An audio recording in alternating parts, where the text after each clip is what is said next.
Kids, today we are going to talk about nouns. Noun, zat isim. So, everything around us has a name. Біздің айналамыздағы барлық заттардың өзінің атауы бар. For example, people, animal, places, things. So, they are people. Адамдар, yeah? Mother, father, animals, cow, pig, things, заттар, table, book, school. Айналамыздағының барлығының өзінің атауы бар. Сол атауларды біз nouns деп атаймыз. Nouns – зат есімдер.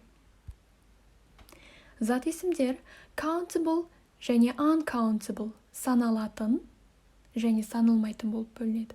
Саналатын зат есімдер біз 1, 2, 3 деген сан есімдерді қолданып санауға болатын зат есімдер. So, the things that we can count. 2 glasses, 1, 2, 2 glasses, 1, 2, 3, 3 cookies, 1, 2, 3, 3 eggs, 1 lollipop, 4 spoons, and etc. Countable nouns can be singular or plural.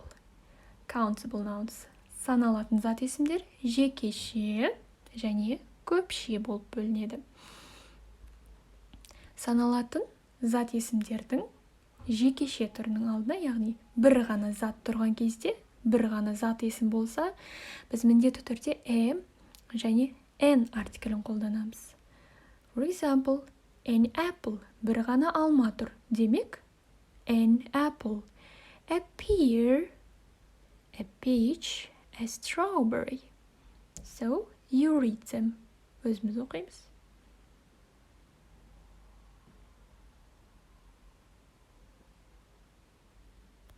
Okay. So, екеуінің айырмашылығы n және сөздерінің, яғни артиклдерінің айырмашылығы. N артиклі егер зат есім a, e, I, o, u дыбыстарына, яғни дауысты дыбыстарға басталса, біз n артиклін қолданамыз. For example, an umbrella, an igloo, an owl.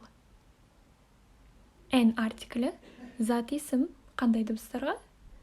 Дауысты дыбыстарға басталғанда қолданылады. Артиклі егер зат есім дауыссыз дыбыстарға басталса қолданылады. A cat, C. C дыбысы бізде дауыссыз. A mushroom, M. M дыбысы дауыссыз. A mushroom. A turtle, T дыбысы бізде дауыссыз. A turtle.